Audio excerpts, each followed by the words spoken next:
ಹರೇ ಶ್ರೀನಿವಾಸ. ಶ್ರೀ ಗುರುಭ್ಯೋ ನಮಃ. ಪರಮಗುರುಭ್ಯೋ ನಮಃ. ಶ್ರೀಮದ್ ಆನಂದತೀರ್ಥ ಭಗವತ್ಪಾದಾಚಾರ್ಯ ಗುರುಭ್ಯೋ ನಮಃ. ಶ್ರೀಶಾಂಗ್ರಿ ಸೇವಕಂ ನಿತ್ಯಂ ಭೂಸರಾಗ್ರ ಕುಲೋದ್ಭವಂ ವಾಸಮಾದಿಶಿಲಾಕ್ಷೇತ್ರಂ ಶೇಷದಾಸ ಗುರುಂಭಜೆ.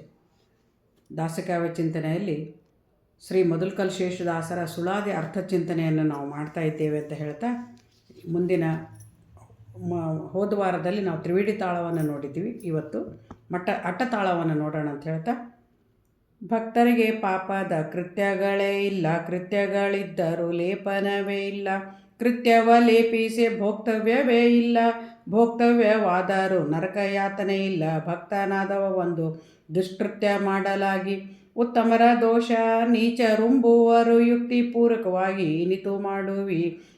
ಪ್ರತ್ಯಕ್ಷವೇ ಸರಿ ಸುರಪತಿ ದೋಷವ ಧಾರಿತ್ರಿಗೆ ವಿಭಾಗ ಮಾಡಿದಿ ಕರುಣದಿ ಇತ್ತಲೀಗಲು ಅದರಂತೆ ಸರಿ. ಇನ್ನು ಮುಕ್ತರಾಶ್ರಯ ಗುರು ವಿಜಯ ವಿಠಲರೇಯ ಮಿತ್ರ ನೀನೇ ಗತಿ ಆವ ಕಾಲದಲ್ಲಿ.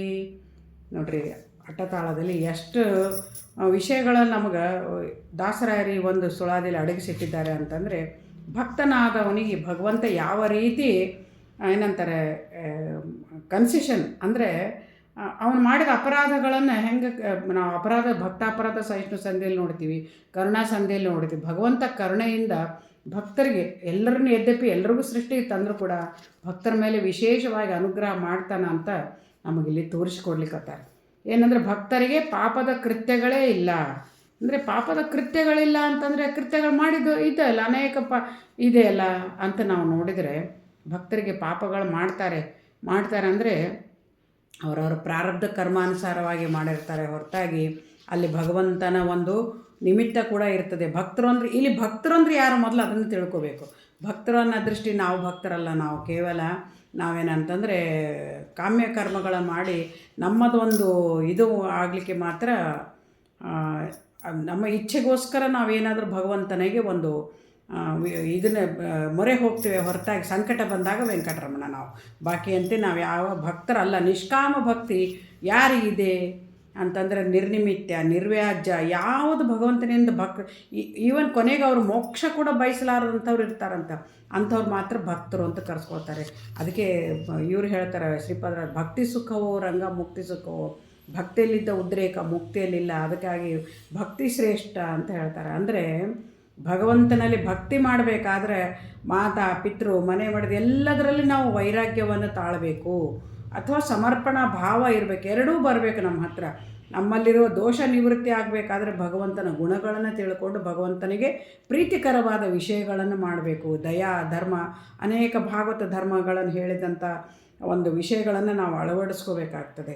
ಸಜ್ಜನರು ಅನ್ನಲಿಕ್ಕೆ ಏನು ಲಕ್ಷಣಗಳು, ಶರಣರ ಲಕ್ಷಣಗಳೇನು, ಹರಿದಾಸರ ಲಕ್ಷಣಗಳೇನು, ಅವನ್ನೆಲ್ಲವನ್ನು ನಾವು ದಿನನಿತ್ಯ ನಮ್ಮದು ನೋಡ್ರಿ ಯಾವ ರೀತಿ ಬೆಳಕು ಬಂದಂತೆ ಒಳಗಿನ ಕತ್ತಲೆ ನಿವಾರಣೆ ಆಗ್ತದೋ ಆ ರೀತಿ ಈ ಜ್ಞಾನದ ಬೆಳಕು ಹೊರಗಿನಿಂದ ಬಂದಂತೆಲ್ಲ ನಮ್ಮ ಮನಸ್ಸಿನ ಏನು ನಮ್ಮ ದೇಹಕ್ಕೆ ಅಂಟಿಕೊಂಡಂತಹ ಕಾಮಕ್ರೋಧಾದಿಗಳು ನಿರ್ಮೂಲನೆ ಆದಂತೆಲ್ಲ ನಮಗೆ ಜ್ಞಾನದ ಒಳಗಿನಿಂದ, ಯದ್ಯಪಿ ಭಗವಾನ್ ಸ್ವರೂಪದಲ್ಲಿ ನಮಗೆ ಜ್ಞಾನ ಇದ್ದದ್ದು ಕೂಡ ಸ್ಫುಟವಾಗ್ತಾ ಒಳಗಿನಿಂದ ಹೊರಗಿನಿಂದ ಬೆಳಕು ಹೆಚ್ಚಾದಂತೆಲ್ಲ, ಜ್ಞಾನ ಹೆಚ್ಚಾದಂತೆಲ್ಲ ಏನಂತಂದರೆ ನಮಗೆ ಭಕ್ತಿ ವೈರಾಗ್ಯಗಳು ಹುಟ್ಟಲಿಕ್ಕೆ ಕಾರಣ ಆಗ್ತದೆ.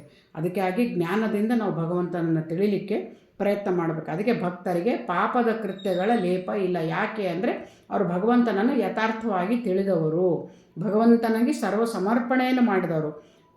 ಒಂದು ವೇಳೆ ಕೃತ್ಯಗಳು ಮಾಡಿದರೂ ಕೂಡ ಲೇಪನ ಇಲ್ಲ. ಅದನ್ನು ಲೇಪನ ಇಲ್ಲ ಅಂದರೆ ಏನಿದು ಅರ್ಥ? ಅವರೇ ಅದೇ ಶರೀರದಿಂದ ಮಾಡಿರ್ತಾರ ಅಂತಂದರೆ ಇಲ್ಲ, ಅದು ಭಗವಂತನ ಆಜ್ಞಾಕೋಸ್ಕರ ಮಾಡಿರ್ತಾರೆ ಹೊರತಾಗಿ ಅವರು ಅಲ್ಲಿ ಬೇರೆ ಯಾವ ಒಂದು ನಾವು ನೋಡ್ತೀವಿ ಗೋಪಗುರುವಿನ ಮಡದಿ ಭೃಗುನಗ ಚಾಪ ಮೊದಲಾದವರು ಮಾಡಿದ ಮಹಾಪರಾಧ, ಅದೆಲ್ಲ ಅಪರಾಧಗಳು, ಮಹಾಪರಾಧ, ಕೇವಲ ಅಪರಾಧ ಅಲ್ಲ.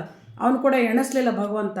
ಯಾಕೆ ಎಣಿಸ್ಲಿಲ್ಲ ಅಂತಂದರೆ ಅವನು ಅದಕ್ಕೆ ನಿಮಿತ್ತ ಕರ್ತೃಗಳು ಅವರಾದರೂ ಕೂಡ ಆ ಕರ್ತೃತ್ವದ ಒಂದು ಹಿಂದಿನವರ ಪ್ರೇರಕ ಶಕ್ತಿ ಕೇವಲ ಭಗವಂತನ ಜ್ಞಾನ ಅವರಿಗೆ ಉಂಟು. ಆ ದೃಷ್ಟಿಯಿಂದ ಅವರಿಗೆ ಕೃತ್ಯಗಳ ಲೇಪನ ಇಲ್ಲ. ಅದನ್ನು ಕೂಡ ನಾವು ಕೆಲವೊಂದು ಹರಿಕಥಾಮೃತ ಸಾರದಲ್ಲಿ ನೋಡ್ತೀವಿ. ದೈತ್ಯರು ಮಾಡಿದಂಥ ಪುಣ್ಯಕರ್ಮಗಳ ಕೂಡ ಕಸಿದುಕೊಂಡು ಬ್ರಹ್ಮಾದಿ ದೇವತೆಗಳಿಗೆ ಕೊಟ್ಟು ಅವರಿಗೆ ಪಾಪಕರ್ಮಗಳನ್ನೇ ಉಣಿಸ್ತಾನೆ. ಯಾಕೆ ಪಾಪಕರ್ಮಗಳನ್ನೇ ಉಣಿಸ್ತಾನೆ ಅಂತಂದರೆ ಅವರು ನಾನು ಮಾಡಿದೆ, ನಾನು ಕರ್ತೃ ಅನ್ನೋ ಅಭಿಮಾನ, ಕರ್ತೃತ್ವದ ಅಭಿಮಾನ ಅವರಲ್ಲಿ ಇಟ್ಟುಕೊಂಡದಕ್ಕಾಗಿ ಅವರಿಗೆ ಅದನ್ನು ಫಲವನ್ನು ಉಣಿಸ್ತಾನೆ. ಆ ರೀತಿ ಏನಂತಂದರೆ ಭಕ್ತರಿಗೆ ಏನಂತಂದರೆ ದೋಷಗಳನ್ನೆಲ್ಲ ದೈತ್ಯರಿಗೆ ಉಣಿಸಿ ಅದರಲ್ಲಿ ಅವರು ಮಾಡಿದಂಥ ಸತ್ಕರ್ಮಗಳ ಫಲವನ್ನು ಒಯ್ದು ಬ್ರಹ್ಮಾದಿ ದೇವತೆಗಳಿಗೆ ಕೊಡ್ತಾನೆ ಅಂತ. ಈ ರೀತಿ ಈ ಕರ್ಮಫಲ ಹಂಚುವುದರಲ್ಲಿ ಬಹಳ ಸತ್ವ ಸೂಕ್ಷ್ಮವಾಗಿದೆ. ಆ ದೃಷ್ಟಿಯಿಂದ ನಾವು ಯಾವುದೇ ಕರ್ಮ ಮಾಡಿದ್ದು ಕೂಡ ಯದ್ಯಪಿ ನಾನು ಅಂತ ಕರ್ತೃತ್ವದ ಅಭಿಮಾನವನ್ನು ನಮಗಿಟ್ಕೋಬಾರ್ದು. ಕರ್ತೃತ್ವವಿದೆ, ಆದರೆ ಸ್ವತಂತ್ರ ಇಲ್ಲ. ಅವನೇ ನಿಂತು ನಮ್ಮಲ್ಲಿ ಮಾಡಿಸ್ತಾ ಇದ್ದಾನೆ ಅನ್ನೋ ಪರಿಜ್ಞಾನ ನಮ್ಮಲ್ಲಿ ಹೆಜ್ಜೆ ಹೆಜ್ಜೆಗೂ ಬರಬೇಕು. ವಿಷ್ಣು ಸ್ಮೃತಿ ಪ್ರಧಾನಕವಾದ ಯಾವುದೇ ಕಾರ್ಯ ಮಾಡಿದರೂ ಕೂಡ ಅದು ಭಗವಂತನಿಗೆ ಅರ್ಪಣೆ ಆಗ್ತದೆ. ಅದಕ್ಕೆ ವಿಷ್ಣು ಸ್ಮೃತಿ ಬಹಳ ಮುಖ್ಯ ಅನ್ನೋದು ನಮಗೆ ರಾಘವೇಂದ್ರ ಸ್ವಾಮಿಗಳ ಸರ್ವಸಮರ್ಪಣ ಗದ್ಯದಲ್ಲಿ ಅದನ್ನೇ ಹೇಳ್ತಾರೆ. ವಿಷ್ಣು ಸ್ಮೃತಿ ಪ್ರಧಾನೇನ ಮಾಡಿದಂಥ ಎಲ್ಲ ಸತ್ಕರ್ಮ ಆಗಲಿ ದುಷ್ಕರ್ಮ ಆಗಲಿ ನಿನ್ನ ಪೂಜೆ ಅಂತ ಸಮರ್ಪಣೆ ಮಾಡಬೇಕು. ಆ ಕೆಲಸವನ್ನು ದೇವತೆಗಳು ಮಾಡ್ತಾರೆ. ಅದಕ್ಕಾಗಿ ಅವರು ಭಕ್ತರು ಮಾಡ್ತಾರೆ. ಯದ್ಯಪಿ ದೇವತೆಗಳು ಅಂತ ಪ್ರಶ್ನೆ ಅಲ್ಲ, ದೇವತೆಗಳು ಕೂಡ ತಪ್ಪು ಮಾಡಿದರೂ ಕೂಡ ಅದನ್ನು ಕ್ಷಮ ಮಾಡಿ ಅವರಿಗೆ ಈ ಒಂದು ಕಾರಣವನ್ನು ಕೊಟ್ಟಿದ್ದಾನೆ. ಭೋಕ್ತವ್ಯವಾದರೂ ನರಕ ಯಾತನೆಲ್ಲ ನೋಡ್ರಿ, ಅದನ್ನು ಭೋಗಿಸ್ತಾರೆ, ಭೋಗಿಸಲ್ಲ ಅಂತ ಇಲ್ಲ. ಅದು ಪ್ರಾರಬ್ಧಕ್ಕೆ ಅನುಗುಣವಾಗಿ ಶೇಷದಾಸರಂಥವರು ನಾವು ನೋಡ್ತೀವಿ. ಇಂದ್ರಾಂಶ ಸಂಭೂತರಾದವರು ಕೂಡ ಭೂಮಿಗೆ ಬಂದು ಯದ್ಯಪಿ ಸ್ವಲ್ಪ ಪ್ರಾರಬ್ಧವನ್ನು ಅನುಭವಿಸಿದರು, ಆದರೂ ಕೂಡ ಅದರ ನರಕ ಯಾತನೆ ಮುಂದೆ ಅವರಿಗೆ ಇಲ್ಲ ಅಂತ ಅಂದರೆ ನೋಡ್ರಿ. ನರಕದ ಒಂದು ಭಯ ಕೇಳಿದ್ರೇ, ನರಕ ಅಂತ ಹೆಸರು ಕೇಳಿದರೆ ಮೈ ಜುಮ್ ಅನ್ನುವಂತಹ ಶಿಕ್ಷೆಗಳಿದೆ ಅಲ್ಲಿ ಯಮಧರ್ಮನ ಲೋಕದಲ್ಲಿ. ಅದನ್ನು ಅನುಭವಿಸಲಿಕ್ಕೆ ಅವರಿಗೆ ಭಕ್ತರಿಗೆ ಬಿಡೋದಿಲ್ಲ. ಅದಕ್ಕೆ ಭಕ್ತನಾದ ಒಂದು ದುಷ್ಕೃತ ಮಾಡಲಾಗಿ ಉತ್ತಮರ ದೋಷ ನೀಚರುಂಬುವರು.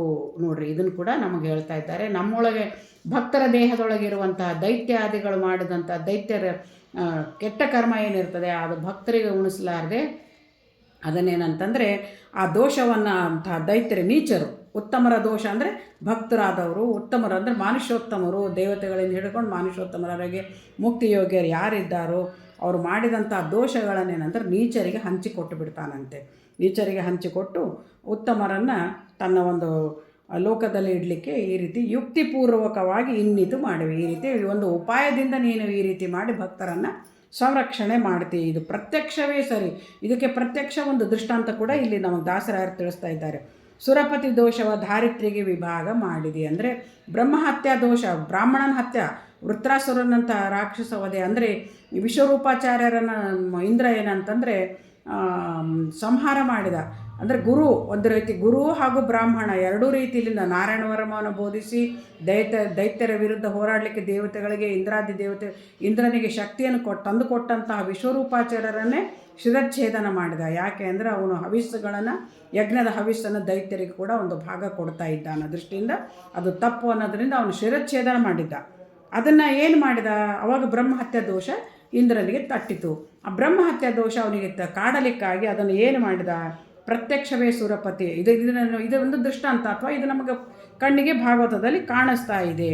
ಧಾರಿತ್ರಿಗೆ ವಿಭಾಗ ಮಾಡಿದೆ ಅಂದರೆ ಅದನ್ನು 4 ಭಾಗ ಮಾಡಿ ಏನಂತಂದರೆ ಅಗ್ನಿಯ ಪ್ರಥಮ ಜ್ವಾಲೆಯಲ್ಲಿ ಹಾಗೂ ನೀರಿನ ಪ್ರಥಮ ಅಲೆಗಳಲ್ಲಿ ಮತ್ತು ಏನಂತಂದರೆ ಅಂಟು ಆಗಿ ವೃಕ್ಷಗಳಲ್ಲಿ ಮತ್ತು ಸ್ತ್ರೀಯರ ಒಂದು ರಜಸ್ಸಿನಲ್ಲಿ ಈ ರೀತಿ ಅಂದರೆ ಇದ್ರದ್ದು ಋತುಸ್ರಾವದ ದೋಷಗಳೆಲ್ಲ ಈ ರೀತಿ ಏನಂತಂದರೆ ಆ ಬ್ರಹ್ಮಹತ್ಯೆ ದೋಷವನ್ನು ಧಾರಿತ್ರಿ ಅಂತಂದರೆ ಧರಣಿಗೆ ಸಕಲ ಭೂಮಂಡಲಕ್ಕೆ ಅದನ್ನು ಏನೇನಂತಂದ್ರೆ 4 ಭಾಗ ವಿಭಾಗ ಮಾಡಿ. ಧಾರಿತ್ರಿ ಅಂತಂದರೆ ಧರಣಿ ದೇವಿ ಕೂಡ ಸೌಳು ಅಂತ ಅಂತೀವಿ ನಾವು. ಅಥವಾ ಎಲ್ಲಾದರೂ ಧರಣಿ ದೇವಿ ತೆಗ್ಗ ಆಗಿತ್ತು ಅಂದರೆ ಅದು ತನ್ನಿಂತಾನೇ ಮುಚ್ಚಿಕೊಳ್ಳುವಂಥ ಶಕ್ತಿ. ಈ ರೀತಿ ಬ್ರಹ್ಮದೇವ ಇಂದ್ರ ಏನಂತಂದರೆ ಇದನ್ನೆಲ್ಲ ಬ್ರಹ್ಮಹತ್ಯೆ ದೋಷವನ್ನು ಹಂಚಿ ಅವರಿಗೆ ಏನಂತಂದರೆ ವರಗಳನ್ನು ಕೂಡ ಕೊಟ್ಟಿದ್ದಾನೆ ಅಂತೆ. ಆ ವರಗಳಿಂದ ಅವರೇನಂತಂದರೆ ಧರಣಿ ದೇವಿ ಮುಂತಾದವರಿಗೆ ಎಲ್ರಿಗೂ ನೀನು ಅದನ್ನು ಹಂಚಿದ್ದು. ಧಾರಿತ್ರಿ ಅಂದರೆ ಭೂಮಿಗೆ ಅಂತ ಅರ್ಥ.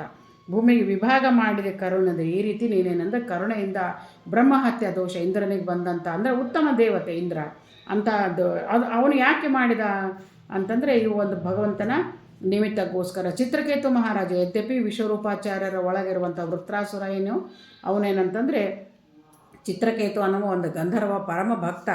ಆ ದೃಷ್ಟಿಯಿಂದ ಅವನು ಮಾಡಿದ ಭಕ್ತನ ಒಂದು ಅಪರಾಧಗಳನ್ನು ಪ್ರಾರಬ್ಧಕ್ಕನುಗುಣವಾಗಿ ಅವನಿಗೆ ರಾಕ್ಷಸ ಜನ್ಮ ಬಂದಿತ್ತು. ಆ ರಾಕ್ಷಸ ಜನ್ಮವನ್ನು ಕಳ್ಕೊಳ್ಳಿಕ್ಕಾಗಿ ಅವನಿಗೆ ಮೋಕ್ಷಕ್ಕೆ ಸದ್ಗತಿ ಕೊಡಲಿಕ್ಕಾಗಿ ಇದು ಕೂಡ ಎಲ್ಲ ನಿಮಿತ್ತ. ಅನೇಕ ಕಾರಣಗಳು ಉಂಟು, ಕಾರ್ಯ ಕಾಣುತ್ತಾ ಇರೋದು ಒಂದೇ.